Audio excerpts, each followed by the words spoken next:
Welcome to the Distance to Empty podcast, the podcast where we talk about 200 plus mile ultramarathons and multi day events. I am your host, Kevin Goldberg, and I'm joined, as always, by everyone's favorite co host, Peter Noyes. Peter, how's it going? Doing pretty well.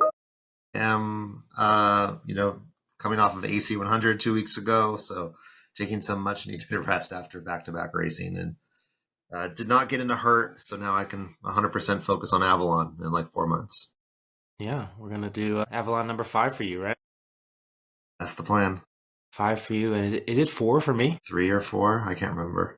It was the short year. I think this will be my 4th, yeah. Oh wow, Yeah, it's a lot of Avalon. A lot of Avalon. We're Avalon boys. Yeah. Well, I'm coming at you live from Leadville, Colorado at 10,000 feet. It was a fun weekend up here. First time being up in Leadville. I've crewed and paced the race about 6 times. I've run it, and this was my first year just spectating and like having fun. And we had a blast. We set up a big party on Powerline and had a bonfire going all night. Saw every runner come through in the first pass and gave out popsicles and had the Training Peaks tent set up there, which was pretty cool. Had our Distance to Empty banner. It was quite the party. So is this the most fun way to experience Leadville?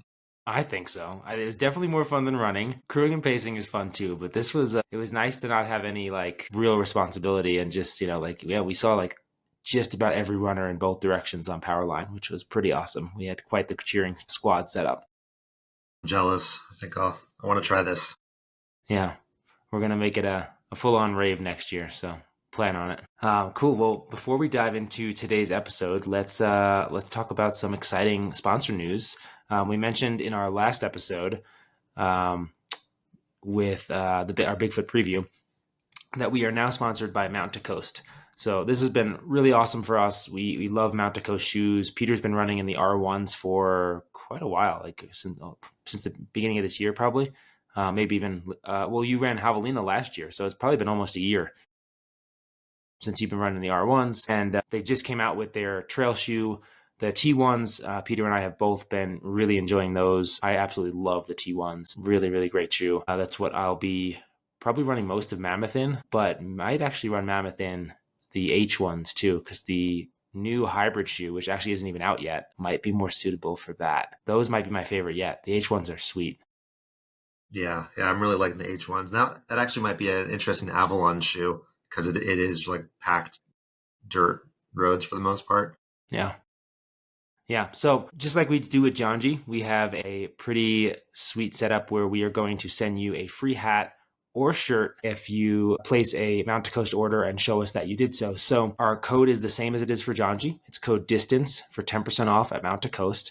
And if you just send us a screenshot of you using that code, we will hook you up with a free hat or shirt. Let us know what you prefer. I just placed a hat reorder, so those should be in about a month or so. And I just placed a shirt order. I don't know what the timeline is on those. I also cannot speak to the quality of those shirts yet because we did try to get cheap shirts, but hopefully they're nice. I think they're going to be nice, but I just wanted to be honest about that since we are giving them away as like a promo. I try not to break the bank on those shirts, but let's fingers crossed they're nice shirts. And we have size run small to extra large. Yeah. Check out Mount to Coast. Let us know what you think. And then, of course, we are still sponsored by Janji as well. The reason we're not focusing them as heavily is because they're just not our new sponsor, and you have probably heard about that in previous episodes. So we'll dive into our Janji pitch at the end of the episode. And thanks for listening. And we will let's get into the episode. What do you say? What are we doing today, Peter? Today we got a fun episode. Dr. Gregory Hammond. Is that right? No, Jeffrey Hammond. We just practiced this. I'll edit it. All right. Today we got leave it in. It's funny. Jeffrey Hammond. And we had an amazing chat with him all about our feet. And I think our feet may arguably be the most important body part, since that's what connects us to the ground in this distance. Yeah. Jeffrey is a podiatrist out of Utah, and we had a really awesome chat. And Peter, speaking of feet, your feet have went viral recently. Yeah, it's so exciting. My toe draining video got 1.8 million views on Instagram. 1.8 million views. 1.8 million people saw you draining your toe. That's insane. The stats are off the charts. Like, people watched like 73% of the video. It's a long video. The total amount of time that people spent watching your toe drain is alarming. Wonderful. All right, let's get into the chat with Gregory/Jeffrey Hammond. Sorry, Jeff. All right, Dr. Jeffrey Hammond, thank you for joining us and welcome to Distance to Empty. Yeah, this is exciting. Let's go. Yeah, we're excited to talk about all things feet, ankles, that sort of thing. Obviously, a huge topic in ultramarathons in general, and specifically in 200 plus mile races, where I guess similar to how like on a bike or a car, your tires are important because they're the point of contact with the ground. Like we put our feet and our ankles through some shit. Yeah, it's so true. In fact, I went and saw the new F1 movie. Mm-hmm. And, how many times did they change their tires from soft to hard to different? Our feet are the same way. Yeah, I mean that's so many times I wish I had a spare pair to throw on during a 200. So let's just dive into you a bit before we get into the specific race specific questions and stuff like that. What is your background and how did you find yourself crewing a 250-mile race alongside becoming a podiatrist and going into this profession? Yeah. So initially, podiatry came to me through actually doing triathlons. I used to do Sprint Olympic, dabbled with a half Ironman, but I crashed in a triathlon on my bike, beat myself up pretty good. Finished the race, went in, was in the medic tent, and they're sitting there pulling my pants down in front of everybody. They're cleaning me up, sewing my gut up, and I'm looking at the doctor, and I'm like, I know you. And he's like, I know you. And he's like, hey, we're neighbors. And he had just moved in a couple houses away. And he's like, hey, you want to come in and intern at my office? And I'm like, sure. So I'm in his office, and he's a general sports doctor, so he's dealing with everything. But man, I saw so many foot and ankle injuries. It was just over and over. And I was like, hey, well, then I was like, oh, I got introduced into podiatry. And so I got into this podiatry, into the sports medicine, really looking at, keeping people active on their feet, which was really exciting to me. And then there was a surgery aspect, there was a family medicine aspect. And so that led me into the podiatry, went to podiatry school in Ohio, at Kent State University in Cleveland. And then I actually stayed there and did my medical residency at University Hospitals in Cleveland Clinic. I left there and I worked for a year in Cleveland doing diabetic wound care, which is very far from sports medicine. It was great, enjoyed it, but I was really hoping to get back to sports medicine. So I moved out to Utah and I've opened up a general podiatry practice, but I really focus on distance athletes, runners, ultra runners, a lot of soccer players, really the athletes, kind of where I'm at now. And that's where I met Shelby. I did the Cocodona. I crewed her. I was at every stop taking care of her feet, and has now led me to, I'm actually signed up for Cocodona next year. I'm in. And so, yeah, here we go. Well, that's amazing. So I guess just thinking about our feet, like from a medical standpoint, we talked about the tires being the contact point. Yeah. Like, what especially about our feet and our ankles are making, those body parts especially vulnerable during an ultramarathon, especially something like Cocodona? Yeah. I mean, well, you're on your feet. I mean, for anywhere from 70 to 100 and plus hours. And any type of body part taking that much pressure and force is going to, break down regardless of what you're doing. And so I think a lot of times people want their feet to look beautiful. And Kevin, it sounds like you have beautiful feet at the end of the races, but it's atypical. Usually they're going to be beat up in some regard, but it's how can we prevent that from happening? I think people don't realize, when we are just walking, we're putting 2 to 3 times the force of our body weight on that foot and ankle. And when we're running, it's going up to 6-7% or times our body weight and force. And so you think of how many steps you're taking, how many times you're pounding that foot and ankle, you're really beating it up. So what are, any runner, regardless of distance, but especially, if you're, generally the longer distance you're going, the more volume you're putting in your training. Yeah. So most runners have dealt with, varying degrees of issues with like plantar fasciitis, maybe they've had stress fractures, metatarsal issues, Achilles tendinopathy, which I just went through a bout of that myself. What do you see being like the most common of these injuries? Are most of them like overuse injuries? Are they more acute Yeah. stress injuries? Like what if, it can feel very isolating when you're having these injuries. Like you think like Yeah. it's only happening to you, but Yeah. like how common are these things, and what percentage of like like what are maybe the top 5 things you're seeing? Yeah.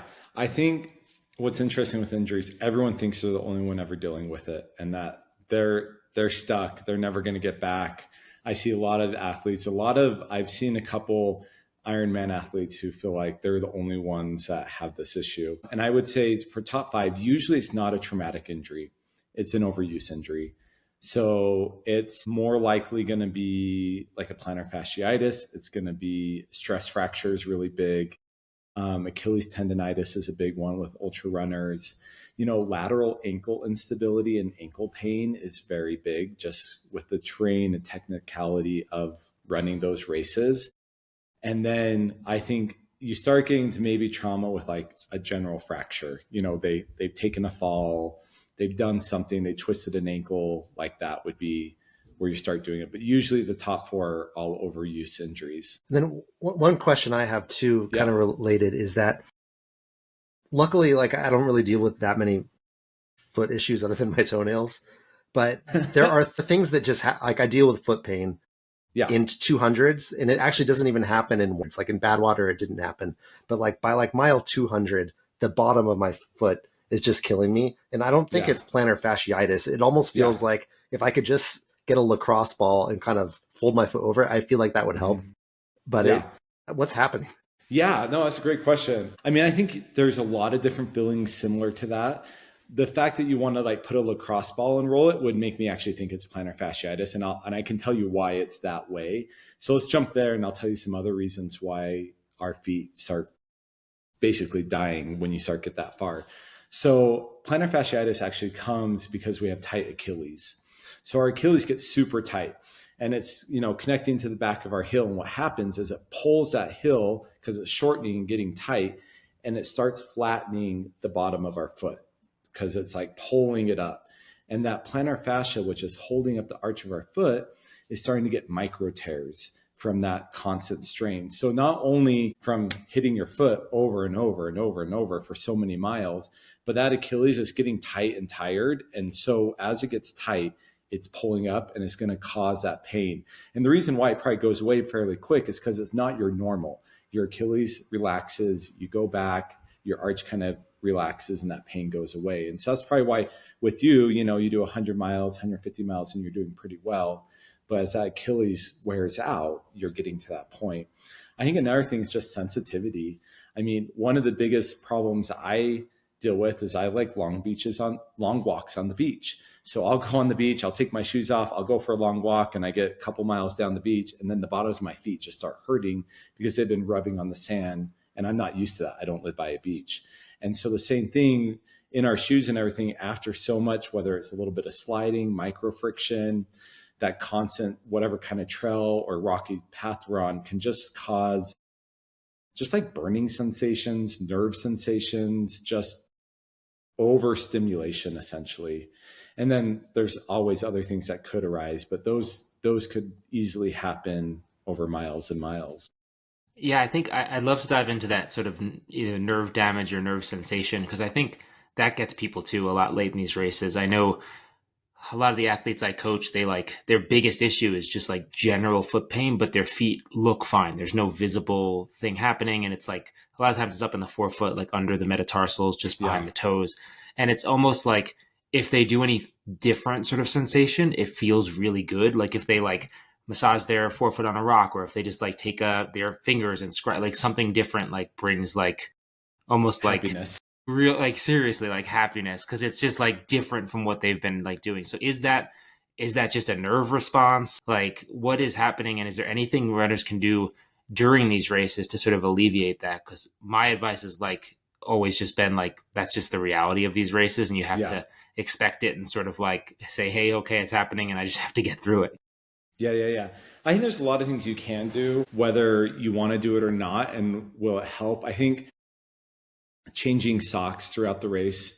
I mean, just that act of taking it off, rubbing your feet, cleaning your feet, putting a fresh sock on, changing shoes. Now it can be the exact same model of shoe if that's like you have your shoe you love, but just a little bit of change, a drier shoe, something that's not as moist, things like that, where that nerve response is just getting a new stimuli reacting. Because like you said, rubbing a rock feels good sometimes. It's like scratching our back. When you get someone scratching your back, it's a stimuli you're not used to, and so it feels really good. And that can happen on your feet as well after so many hours of just the same old boom, boom, boom, maybe a little bit of rub. So that can help a lot. Other things to do preemptively, and I know you had sent some questions to me, but like the arch support, orthotics, things like that, where you're allowing your nerves to be better supported so that they're not taking as much brunt force as they would without that support. That can also help prevent even getting to that point potentially. But I mean, again, we're talking long races and you're going to have to fight through some pain. I mean, like me going into knowing I'm going to be running for a long time and not very fast, but I'm going to keep going. Like when I'm training and I feel something, I'm like, that's just what it is. You're going to get it. It goes away. That's when it's not going away when you're done. That's when you have to worry. But if you're dealing with it, you got to kind of fight through it. And I think that's part of the cool nature of ultramarathons is being able to push yourself through different stimuli and feelings. Yeah. Yeah. I think it's really awesome. We didn't know that you were signed up for Cocodona when we were having you on. So that is really, really cool. We'll have to have you on again post race. And I say this in the nicest way possible, but I hope from a foot and ankle perspective, you have a miserable race that you have to problem solve through the whole time. So we have tons of great content to talk about. Okay, I'm sold. I mean, I know everyone, that's their question. Who's going to take care of your feet? Because I took care of Shelby's and they looked awesome at the end. So I'm like, but I won't be in the mental state to, I just going to want to sit and let someone else do it. I love it. Well, let us, if you have any questions, non-foot and ankle related as you're training for this, don't be shy. While, going back to that nerve issue, something that so I've done 11 200 milers and I don't know if this is true or not, but I believe I have to a degree some like permanent nerve damage or seemingly permanent nerve damage in the bottom of my feet. After these races, I have some numbness that I deal with that typically lasts several months. Yeah. And then, but even beyond that, there's maybe some mild numbness or just like not as they some dulled senses down there in general. Do you think that is possible? And is that just sort of like a cost of doing business? I mean, obviously it's not a big deal, but it does seem like, a lot of people say, oh, you're doing like permanent damage to your body doing these long races. And like any hobby or passion or habit is going to have pros and cons. Like, is that a trade-off of this sport? Yeah. Well, I mean, look at any sport. Like how many times does a pitcher get Tommy John surgery or how many of them do, or football players with back or concussion issues, or, there's changes in sports trying to prevent these things. Every sport has something like that. And I think with ultra running, that is a potential. Now, is it going to be long lasting or not? I think I would argue that if we look at nerve injuries, and so you're having what's called a neuropraxia, which is like a crushing injury of a nerve. And it takes a nerve a good 6 to 9 months to fully recover. So if you go do your big race and then you have whatever time you're recovering, but then you go back to training again and you're back to doing something, you're never allowing that nerve to fully, repair. So I think the day you retire and maybe don't run as much, could some of that sensation come back? Time will tell, but you might have some permanent numbness in that foot or odd feeling sensations. And I think that's a risk you take. And if you're like, hey, once I recover, it doesn't bother me, then man, keep running, keep doing what you love. When I run, I get some issues in my feet. I have like a sesamoiditis, which is underneath the metatarsal head. And, it doesn't really bother me when I run, but man, when I'm done, it stinks for a while. And I accepted it. Like it is what it is. And, and I think any athlete out there has dealt with something. I think any athlete who says they've never had an injury is lying to you. They're blowing smoke. So maybe on that, do you have just any general advice on foot care just throughout what we do? Not necessarily even in the race, but just, in our day-to-day training that can help prevent problems and get us to the start line with healthy feet. Yeah. Yeah, I think, we go out and we'll run miles and miles and miles, spend time on our feet, but are we taking the time to, really focus on the muscles in our feet and the ankle? I think the ankle especially. Are we doing stability exercises? Are we doing lateral movements? Are we doing forward and back movements? Are we putting that ankle at a disadvantage to get it stronger? Appropriately disadvantaged. I personally like a Bosu ball, standing on a Bosu ball and doing exercises. Yoga, I think, is a really great way to build ankle and foot strength, just because you have to balance yourself. And when you're running and you're running on rocks and you're jumping and you're doing different things, and you land and you do something that's not normal on a nice paved path, doing any of those exercises to help that ankle understand how to react and be strong is really key. So I think that's something, at least from a strength point. Now, as far as healthy feet, trimming your nails on a regular basis and keeping them short. I think I see so many runners who come in and their nails are so long. And I'm like, they're like, well, my nails hurt. I'm like, well, yeah, you should have trimmed these like 3 weeks ago. And I'm a little neurotic. I trim my nails all the time. I don't bite them, but I keep my nails fairly short. But it's amazing.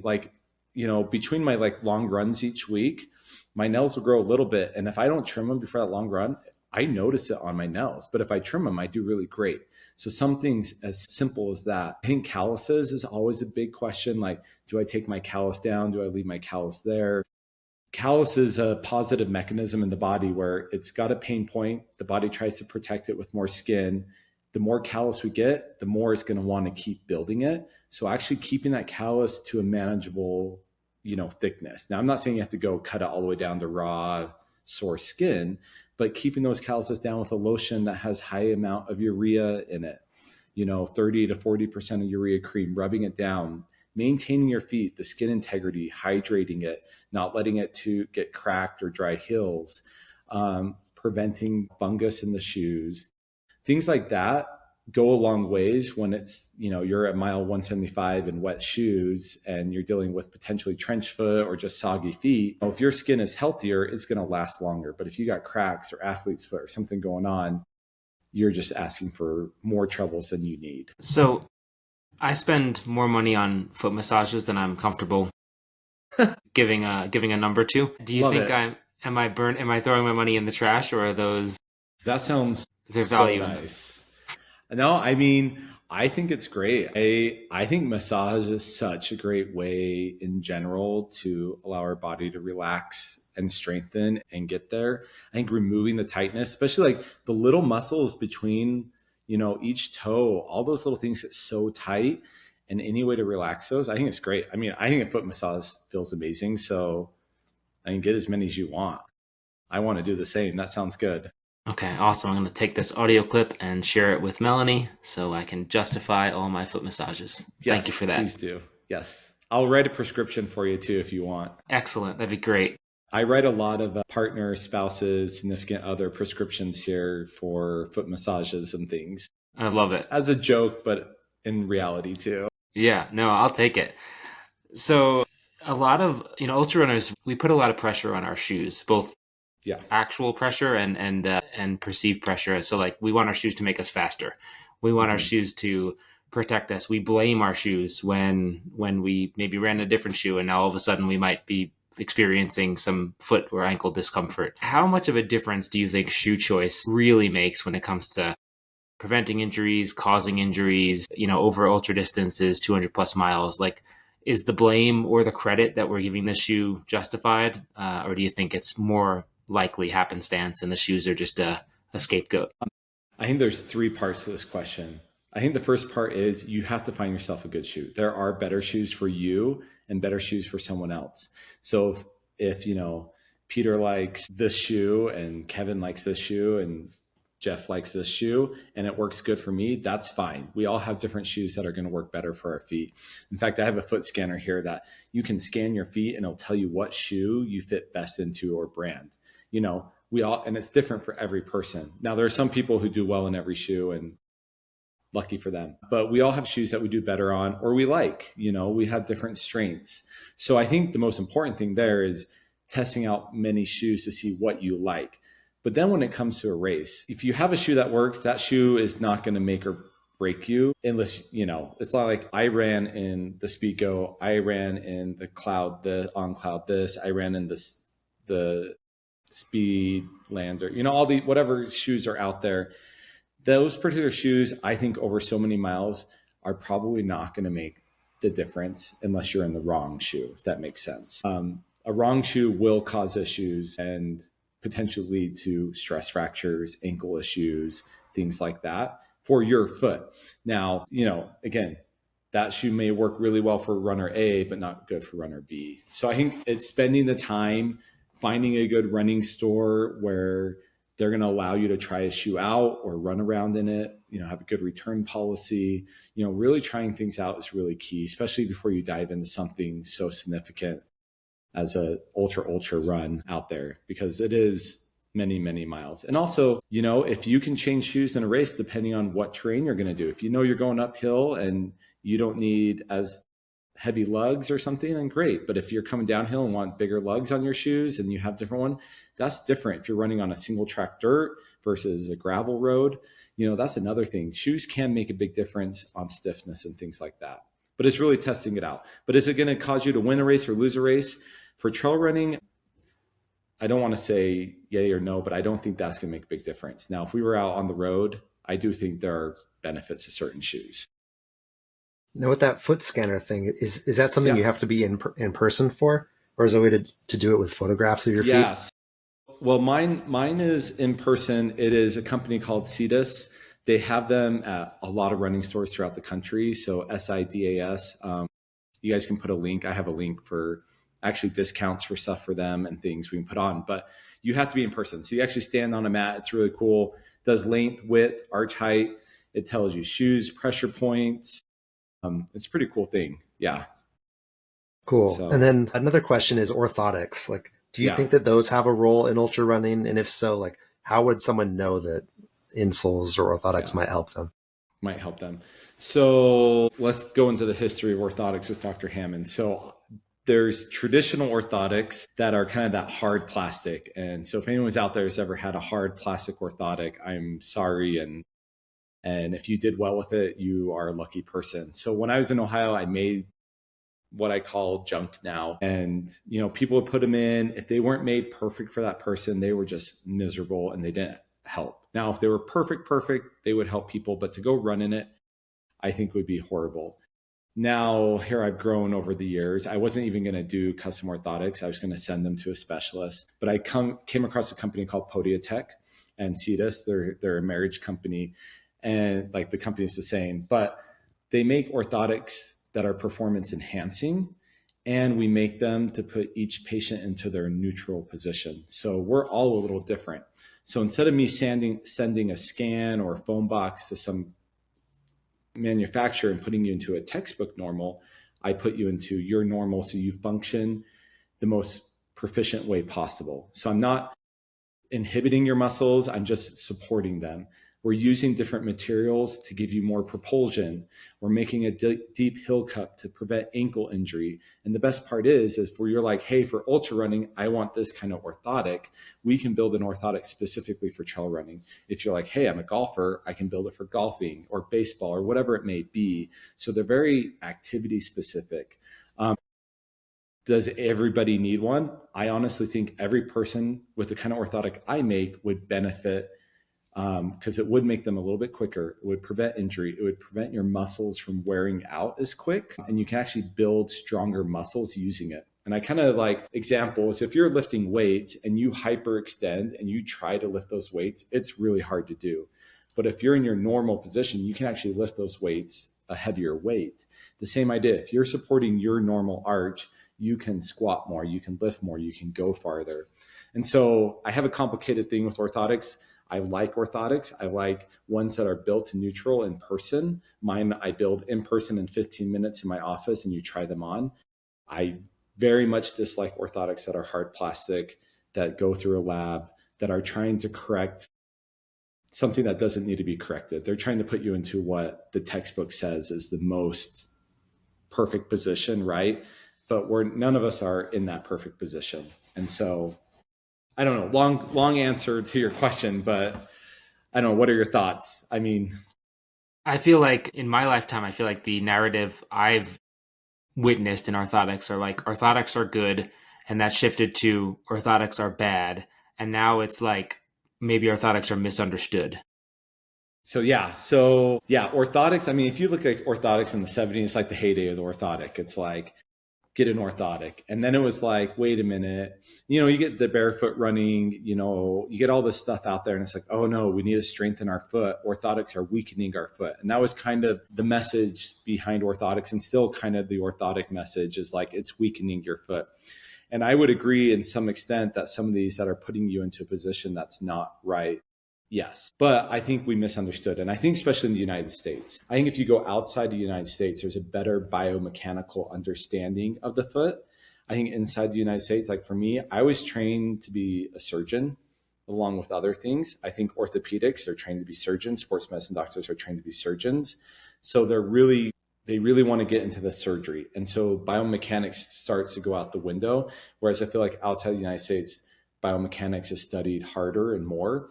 And so I think there's a trend coming back to performance enhancing orthotics that help you. You look like Victory. Victory is a brand out there. They're carbon plate, and they do a really good job advertising. They make you jump higher. They make you run faster. They make you do all these great things. And they're kind of right in some regard. But yeah, I would agree with you. Good, bad, maybe we just don't really know what's going on kind of thing. And I think it's because we got a mix of old and new meshing together. Yeah. So, looking at like the biomechanics of running, something I stress a lot with my athletes is like, especially for the 200 plus mile distance, is when we think of training, we're doing the discipline we're doing in training is primarily running. And then you step up to the start line of one of these 200 plus mile races. And, even if you're, going to win the race, that you're probably, if you're winning the race, you're probably only running 75% of it, which means 25% hiking, which means, at Cocodona 250, what is that? 60 something miles of walking, of hiking. And that's at the very pointy end of the race. So if you're in the back of the pack, maybe it's, 10 or 15% running and you're hiking 200 plus miles. There you go. That sounds about right. But if your training was primarily running, like it's a very different activation, especially in my assessment from like the knee down. So in that, foot and ankle area, what can you kind of, it sounds like a simple thing, but like explain the difference between running and walking when it comes to like activation of your foot and ankle, and how important is it to train both? Yeah. So, I mean, if you look at a general person walking, it's a heel strike to roll on the outside of the foot, inside off the big toe. And that would be your general, I am dying, I'm just walking. Now, let's say you start getting into some power hiking where you're moving a little bit faster. That heel strike is shorter. You're lifting up quicker. You're getting up onto the muscles that are now controlling and lifting your foot up. And then you get into running where some people don't even really heel strike. Some people heel strike. That's a whole nother topic, but like it's quicker. And the muscles that you're using more are now propulsion. You're pushing off. You're using muscles to push off, whereas walking, you're not really pushing off as much. I mean, you still have to propulse to get forward, but those muscles aren't being used as much, or used differently, I think is a better way to say it. So when you're hiking and you're moving, especially those hiking moments usually come when you're going uphill. Not many people are running uphill and then walking downhill, and some people may do some of that, but you're starting to use different muscles, and it's really important to train all of those, because if you're weak in one, it can lead to your downfall in another, because now you've worn your muscles out when you should have had them trained. And if anyone's like a heavy treadmill runner and then they go run outside, man, your muscles kill. You're like, what the heck? I can run so much. And I used to be a big treadmill runner. I treadmill run all the time. I was fast. I had great times, you could say. And then I go out and run on the street or on a path. And the next day I'd like sit there and I just cry because my legs hurt so bad. And I think it's the same idea. It's a different motion for those muscles, those joints, and you really need to train them all. So I don't know if that really answered your question, but yeah, it is a different motion, different pushing, things like that. Yeah. I mean, just N equals 1, but I swear that the races where I end up hiking more, I feel worse after and my feet are worse. Yeah. So Yeah. Maybe I Yeah, should I mean, train hiking you more. should go hiking some more. But it's so hard as a trail runner. Like, so like the other day I went up a mountain here and I was trying to go hard. And I was like, I'm going to run up this mountain and do all this. And, I end up hiking it and it just destroys me. And I'm like, maybe I should have just hiked it and focused on that. And then, try a different run. Is you really have to focus and not allow yourself to get over eager, I feel like, in training. And it's really easy to get over eager and feel like you need to push overly hard all the time. And as Kevin, it sounds like you coach people. Peter, you probably do too. And, I think for me, it's that over eagerness to want to just be quick, and not focus on other important things. Yeah, that's a good point. So maybe we can switch into actually the race itself. So Yeah. we've already talked about some of the things that can happen, trench foot, blisters, swollen feet, toenail problems, whatever that is. And then you mentioned that you took care of Shelby's feet at Cocodona, and they were great. So I guess what were you doing for Shelby, and what do you recommend people do to mitigate problems and take care of problems? Yeah, I mean, I think the biggest thing is prevention. I think we're too often wait for something to show up before we treat it.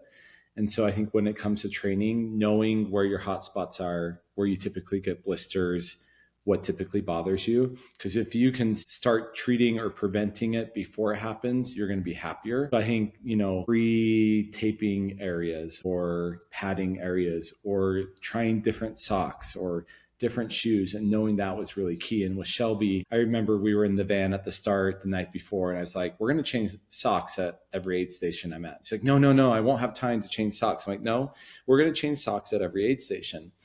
And after the first 2 aid stations, she's like, oh, I love when I get a new pair of socks on. She's like, this is the best.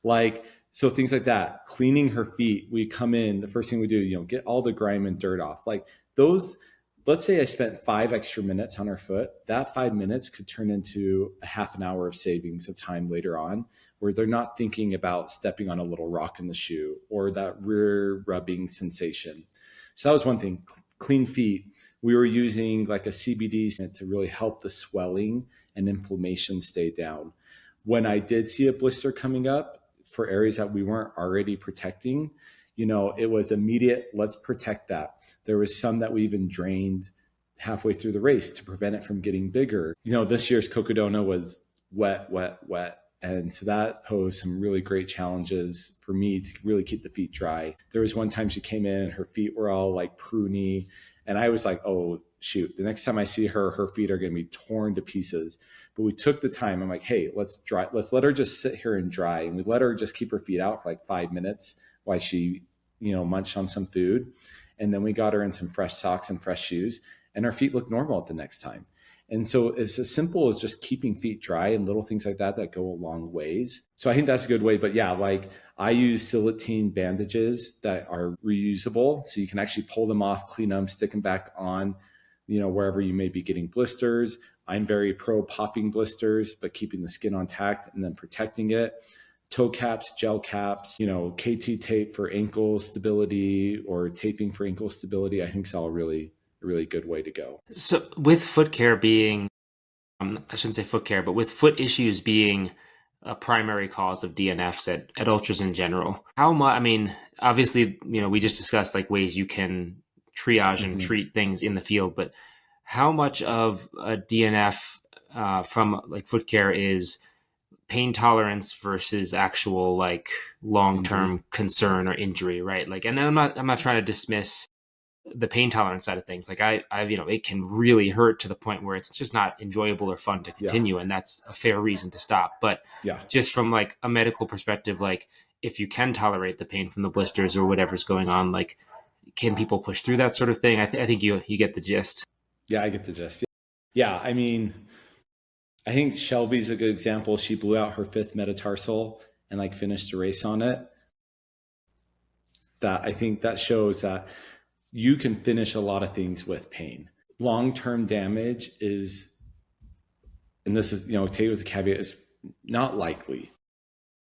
You let's say you have really bad blisters, you're probably just going to get really even worse blisters or tearing of the skin. And like life's going to stink for a while after the race, but you could finish. But if it gets to the point where you're not having fun, I mean, it's all right. Pull out. Like, don't stress yourself out. But yeah, I mean, if it's, I think you can push through a lot of pain. And if you can push yourself to the next aid station where your crew's at, and it's something that you can trim a little nail, you can trim something, you can buzz something, you can wrap it, or, take a Tylenol or an ibuprofen and get a little relief, or wrap it, whatever it may be, you're not most likely going to have long lasting damage. Even if you were going to have a stress fracture, I mean, look at Cam Hanes. He's been running on a broken foot for, I mean, who knows how long at this point. And like, could you make the fracture worse? Yes. Can that fracture probably be fixed? Fine. If it's a stress fracture, you're probably going to be fine. It's just going to be a worse stress fracture. But, the funny thing is that stress fracture is going to take 6 weeks to heal if it's good or bad. So you could probably keep running on it. And now I'm not offering medical advice to tell people like to keep running on these fractures and stuff. But honestly, there's a lot of pain we can run through. And I think that's part of the cool thing about ultra marathons is there's going to be pains. There's going to be doubts. I mean, I go run and there's that 10-minute segment. I'm like, I hate this today. And then 20 minutes later, I'm like running and just having a blast. And it's the same thing. You have that pain. And if you can fight through that pain for a certain section, maybe you start to forget it, or it starts to wane, it starts to dull, and you can fight through it. Yeah, it does always amaze me how something that sometimes pain feels almost race ending in one moment, and then a few miles later, it might be something that you don't even think about for the rest of the race. And it's wild. Yeah.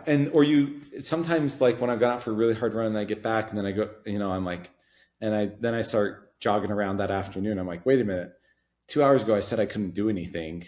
And now here I'm doing it again. And so, yeah, it can go away.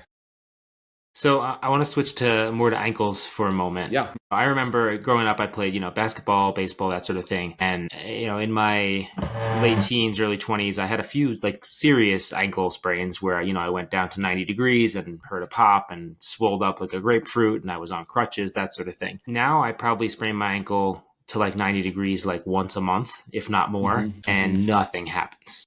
Yeah. It barely hurts. I continue the run. It's almost like I'm like, wow, that seemed like it should have been a real problem. Yeah. But it wasn't. What has happened? Like, is it just like permanent tendon and ligament damage? They're more elastic. Why has that changed like that? It seems like a good thing, but it feels like a bad thing. Yeah. I think there's a couple of things in the play. I mean, you probably people who sprain their ankles or have had chronic or bad sprains tend to sprain their ankles more often after. The ligament has stretched, whether it's like popped or torn. Sometimes with an ankle sprain, you pop and you pull a little bone off and then that bone heals and it gives you a little more length. So yeah, so you could be spraining your ankle more because of those, bad ankle sprains you had previously. Your ability to bounce back from it or manage it could also just be you train more. Your body understands that this is going to happen on these things and is allowing you to do it. Your ligaments are proprioceptive. So what that means is there's little nerves in it that when it starts to get stretched, it's telling your body to protect it. But if you train it to do certain things, the body's like, oh, that's all right. I know it's going to be fine. It's going to work. And that's where that ankle stability, strengthening your ankles, putting your ankles through, disadvantages will help you, such as rolling your ankle. Yeah. Like all the time I'll run and all of a sudden I go whoop and I'm like, shoot, my ankle is going to be bad. And then it doesn't hurt and you just keep running. And it's because my body knows it's going to do that and it's all right. Now, I think other things too, in basketball and things like that, oftentimes when we break our ankles, we've gone up for a high jump, we've come down on someone's foot, we've had someone land on us. There's been other forces that have maybe made that even worse. I think sometimes when we do it on our own running or things like that, we're already mentally prepared and it's not as forceful. But yeah, I think it's a little mix of both. History of ankle sprains, but also training yourself to recover from them. And then what about I feel like runners in general, and maybe I'm mostly speaking for myself because mine is so bad, like ankle dorsiflexion is really low, just like perpetually tight calves and like range of motion in that dorsiflexion is minimal. Is that something, runners in general, not all of us, some of us are really good at this, but runners in general are pretty bad at like doing the stability, the mobility, the band work, the strength training, like all these sort of adjacent things. How important is that ankle dorsiflexion? I mean, obviously you're doing it every single step, but is having less mean you're maybe more springboardy, or is it a bad thing altogether? Yeah, I mean, my recommendation would be to get as much dorsiflexion and practice that as much as possible. Not just for your regular biomechanics, but preventing that over 200-mile hill pain or foot pain that Peter was talking about earlier. Things like that. Really having a posterior chain to muscles, which is your calf and Achilles and everything, having that loose really allows the rest of the foot to function more properly. And I would agree, runners in general are horrible at doing stuff like that. I tell myself I'm supposed to be doing it, and even I am bad at doing it. But honestly, if you can take the time to stretch or strengthen or do those things to really loosen it up, it's more of an injury preventative, I would say, than anything.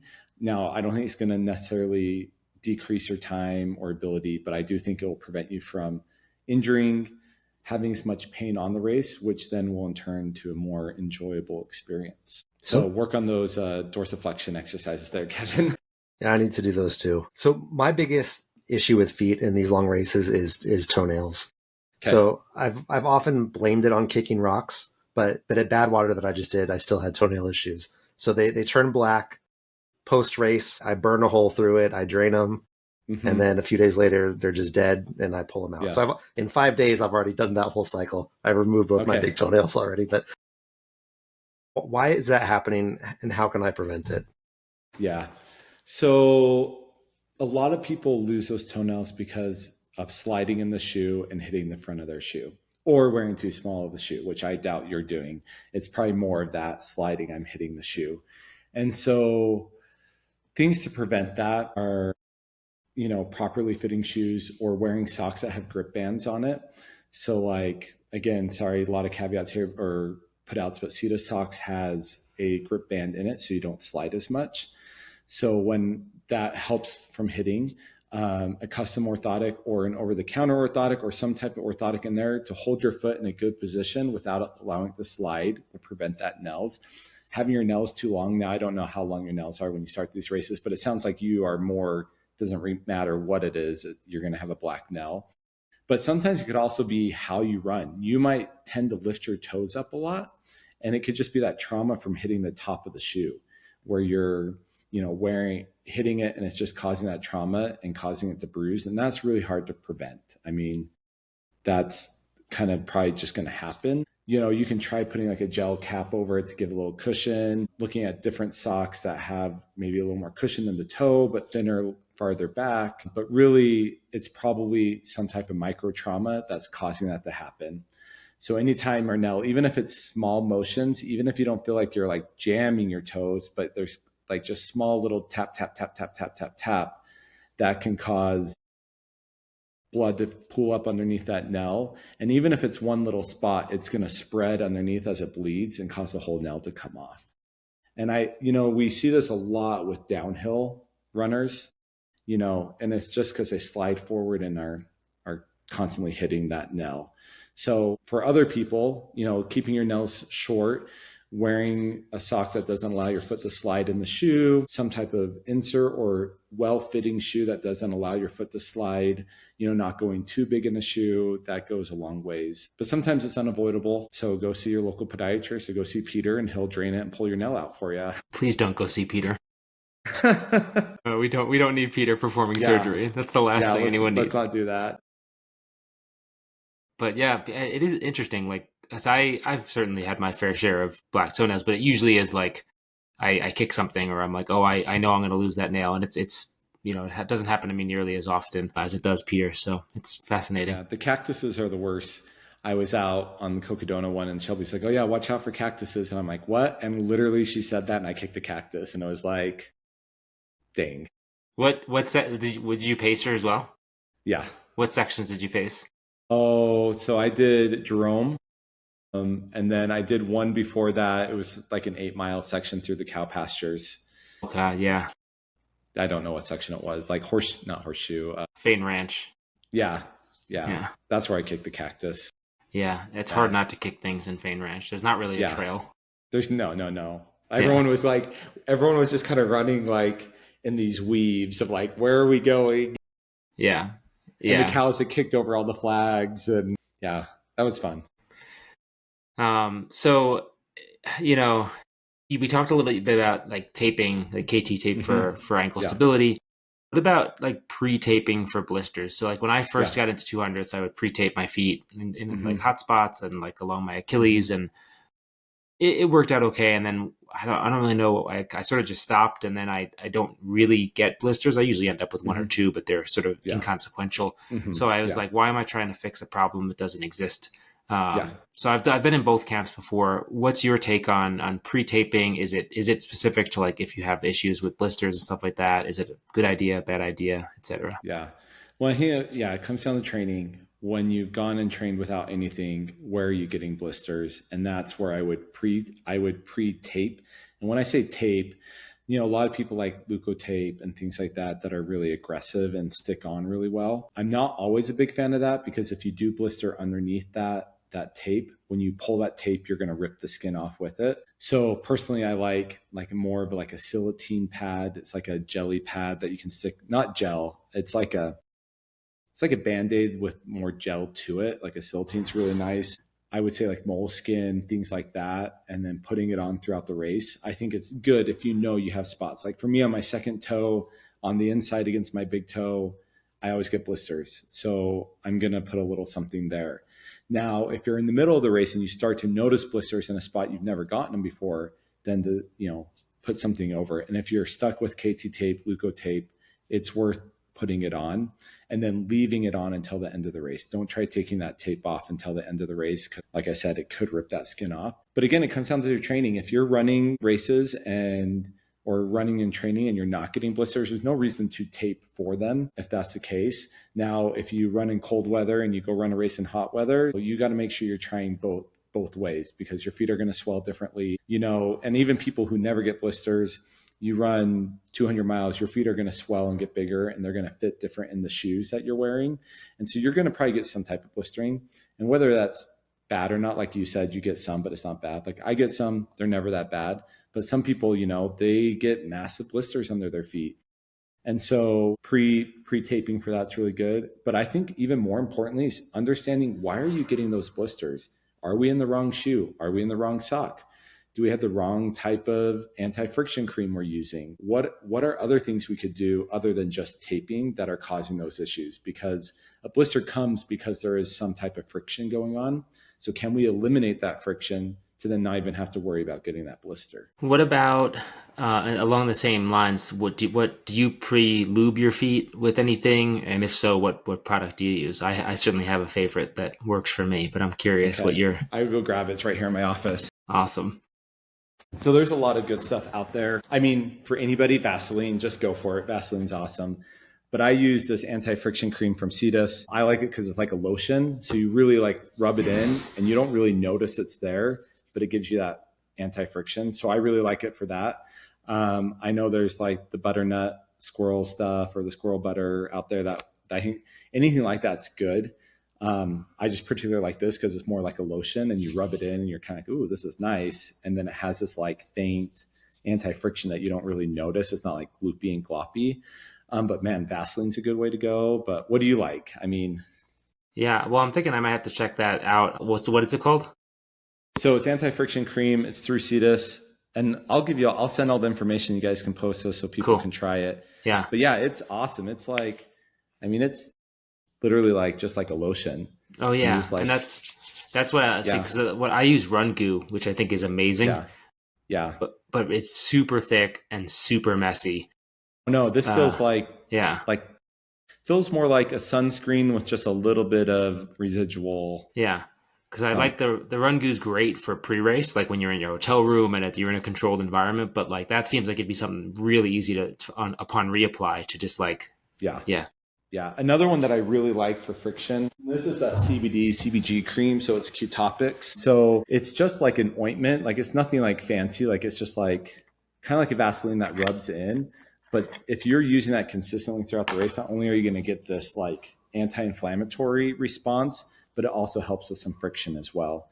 So nice. Yeah, there's lots of good stuff. But yeah, I got to try was it Runner's Goo? You said, what was it? It's just called Run Goo. I get it on Amazon. Okay. I've used everything. I use squirrel's nut butter for like my body, Okay. but for feet, I've not found anything better than Run Goo. The only downside is it's just it's a lot. If you try it, you'll see what I mean. But it's really, Okay. it's again, like if you're in a controlled environment, not a big deal. Yeah. Out, at a camp chair and an aid station, it can be a little more challenging. Yeah. Yeah. This stuff, like, it's nice. It's basically like just a nice lotion. But you can feel how it's nice and, getting you that friction protection. Yeah. So what about product review? So what about after the race? Is there anything in particular we should do to aid in recovery from these races with our feet or ankles in particular? Yeah. Elevation. I mean, you're going to swell your ankles, feet. So anything, get those feet up, elevated. After a race, I'm big about icing or, cooling and doing things like that. After a couple days, icing is no longer the best. You go to heat, things like that. Ice is more for initial things. Compression socks. I mean, if you can wear some compression socks following a race, that's going to aid in getting blood back up and out of the feet, help any of that swelling, any of that, fluid that's been trapped down in your feet. It's going to help support those muscles a little bit. I think anything like that. But I think post-recovery runs are important. I mean, I think one thing, so you look at like people who ride in the Tour de France, they'll go ride a 120-mile race, come in dying, and 10 minutes later you see them on their bike biking and getting their legs, getting lactic acid out of them. And many times I've seen runners who are like, okay, I'm going to take a week off from running. And it's like, okay, take a week off from running 100 miles this week, but go run a couple small runs, get those legs moving, go for a walk, go swimming, maybe change it up, or just get on a bike. I think motion is key to prevent further any injuries down the road and keep those muscles happy and get the lactic acid out of them. Awesome. Well, this was a really great episode. I feel like we both learned a lot. Selfishly, it was fun to be able to hopefully ask those questions. We're stoked to put it out, and all the more interesting and fun that you're signed up for Covadonga. Very excited for you. Yeah. See how that goes. And anyone out there, I mean, feel free to DM me, message me, always happy to talk about stuff. Do you, we've had like physical therapists and stuff on who do offer like online services. I feel like it's probably a little trickier for your practice. Are you primarily in person in Utah, or do you have any online services? So I do have telehealth. So on the telehealth, I can discuss things. I can't diagnose anything because it goes across state lines and things like that. But I'm happy to talk about race stuff, things getting ready for races, or injuries you are having, and seeing if that means you need to go see someone in person. If you're in Utah, please stop by, come get your feet scanned for free, come in and grab a treat and a snack. Love to see you here. I'm pretty chill. I'm going to be at races. You see me, come say hi, and I'm happy to talk with you for a short bit too. But yeah, the telehealth, I just talked to a couple runners recently where, they were concerned about a couple things coming up, and, I can help ease the tensions and worries of a race. Awesome. Love it. Well, we'll put your links and Instagram and everything in the show notes, but Dr. Jeffrey Hammond, foot and ankle, if you Google that, you're the first result that comes up. That's how I did my research today. So you can sounds good. Find them there. But yeah, thanks for coming on. This was awesome. Yeah, for sure. And if you guys ever need a crew, let me know. I'll be there. Hey, we might take you up on it. Okay. Hey, thanks guys. Have a good one.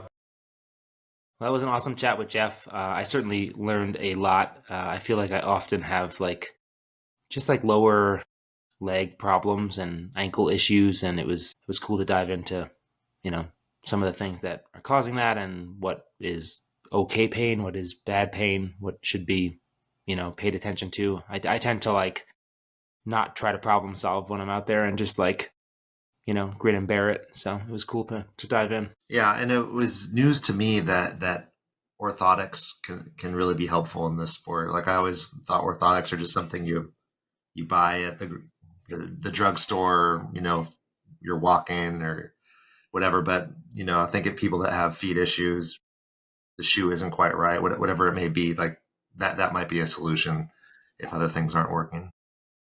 Yeah, for sure. Definitely not as villainized as I thought they were in the past, or maybe villainized isn't the right word, but yeah, not for boomers. Yeah. You're kind of a boomer, Peter. Yeah, I'm getting up there. It's Yeah. great. Man, it was, we talked a little bit at the top of the episode about me being up in Leadville. It was such an awesome year up here. I mean, seeing David Roach crush his own course record, seeing Ann Flower come in second overall, and just absolutely destroy a 34-year-old female course record from Ann Transon. So it must be an Ann. They were just waiting for the next Ann. Yeah. And when we saw like Ann Flower run through, she was looked like she was out on her like afternoon run at mile 75.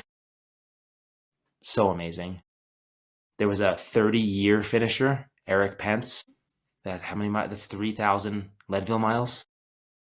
Yeah, 3,000.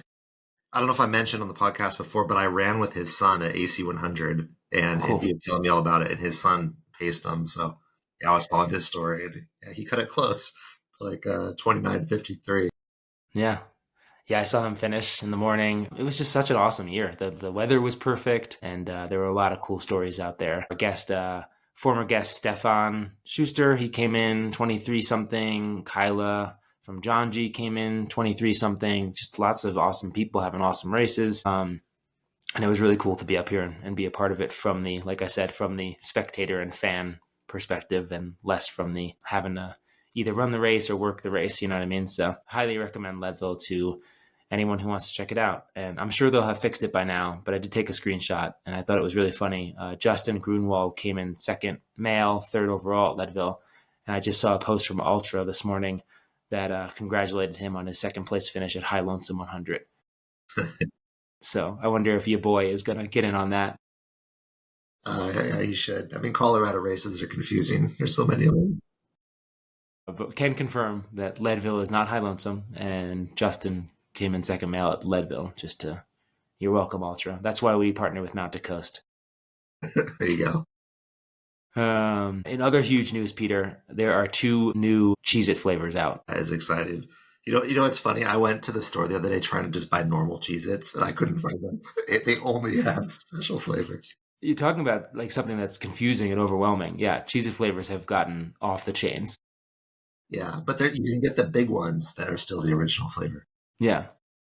My favorite is and probably always will be the extra toasty, but the two new flavors are pretty good. It's Wendy's Baconator, which is kind of just like a smoky flavor, and Hidden Valley Ranch, which is just ranch seasoning. It's pretty amazing.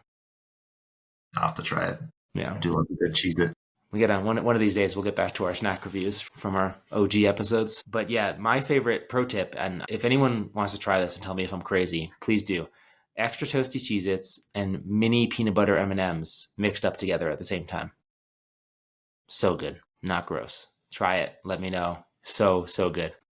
Let's see. What else is going on, Peter? Are you enjoying not having a race imminently? I am, although I've been slacking.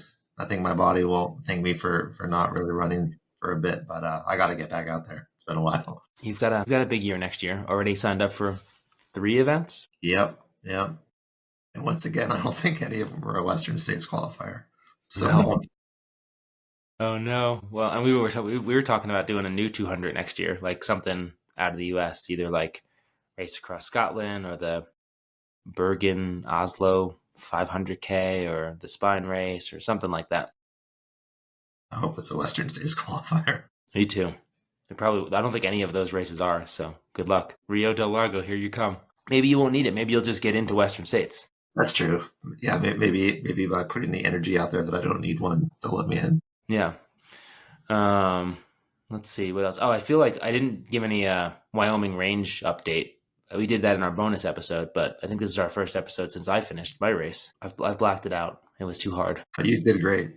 Yeah, it was good. It was a hard rock qualifier. That was the main reason I was doing it, and it was a hard rock qualifier. Man, it was like 60% off trail. So many meadows and scree fields and just like go that way type of terrain, not any like defined trail, and so much gain. 25,000 up, 26 down. Yeah, it was a hard race. I did not want to be out there for 34 plus hours, but that's what I got. Whew, it was a long day and night and second day, but really pretty race. That Wyoming range up there is really, really beautiful. So it was good. And now I don't even want to think about how close Mammoth is. I feel like I'm just getting back into it. I went for a run after we saw all the runners come down Powerline. I went for a run with John Levitt from For the Long Run Pod. And we ran into Rachel Entrikin and her boyfriend Kevin and her friend Jake. John jumped in with them and actually summited massive, like a surprise massive summit. We were going out for like a 90-minute run. And it turned into a 6.5-hour day for him.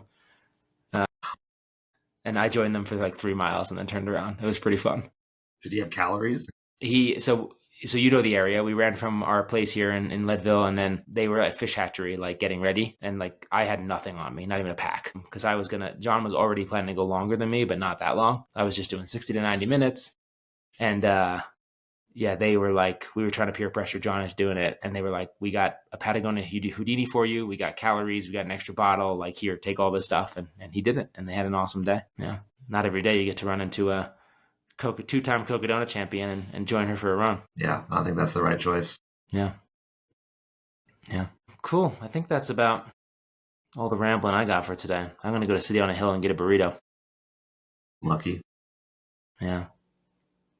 Right. Cool. Well, we talked about Mount Coast at the top of the episode with code DISTANCE and getting a free hat or shirt. Just a reminder that those are both on order. So if you do that, we're just going to add your name and address to a list. So it might be a little while, just as a heads up. And I don't know what the timeline is on those arriving, but we will get you those things. Just send us that proof via Instagram or email at distancetoemptypod@gmail.com. And the same goes as always for Janji. We love Janji. It was really cool to see Kyla out running Leadville this weekend. Corey from Janji was out here. We were hanging out with Mika from Janji. Love their athletes, love their clothing, love their gear. And they just came out with some fall stuff. They have some pants back on the market. I spent most of my Saturday night cheering in the transit pants, which are awesome. And you can also use code DISTANCE for 10% off at Janji. And then a post-race survey will pop up, which will ask how you heard about Janji. If you select podcast, another screen will pop up with the podcast they support. Select Distance to Empty. Take a screenshot of that and get yourself a free Distance to Empty hat or shirt and support them. Support us by supporting them. Blah, blah, blah. We love it. We love you. Thanks for listening. Peter, any closing words of wisdom? Want to misname any more guests? I'll just say that race you did. I think that's the coolest buckle I've ever seen. So what should do? I do love the buckle. I love the buckle. And what's really cool, and it's really cool, but I don't think it's cool enough to get me to do it. But I think year 1 buckles are a bison, year 2 buckles are an elk, year 3 buckles are maybe a grizzly. I don't know the order, but they have like different animals on the buckles for different years, and that's pretty cool. I think that's kind of a new trend. Crazy Mountain already gives you a special buckle for finishing it just twice. Yeah. So, yeah. I think more. My Wyoming buckle has a 1 on it. I assume subsequent year has a 2, then a 3. So it is a cool way to get you to try to do it over and over again. I got me a Cocodona with the 1,000-mile buckle, but I think, who knows? You never know. But for right now, Wyoming's one and done for me. That was a really hard race. Yeah, but you get 48 hours to do it. Sounds like it's approachable. It's doable. The resources are there. The aid stations are great. I'll go out there and support you next year, Peter, if you want to do it. Is it a states qualifier? I don't know. You have to check. It's definitely Hard Rock. I'm not sure if it's both. All right, I'll have to check. Yeah. All right. Thank you for listening, and we'll catch you guys next time.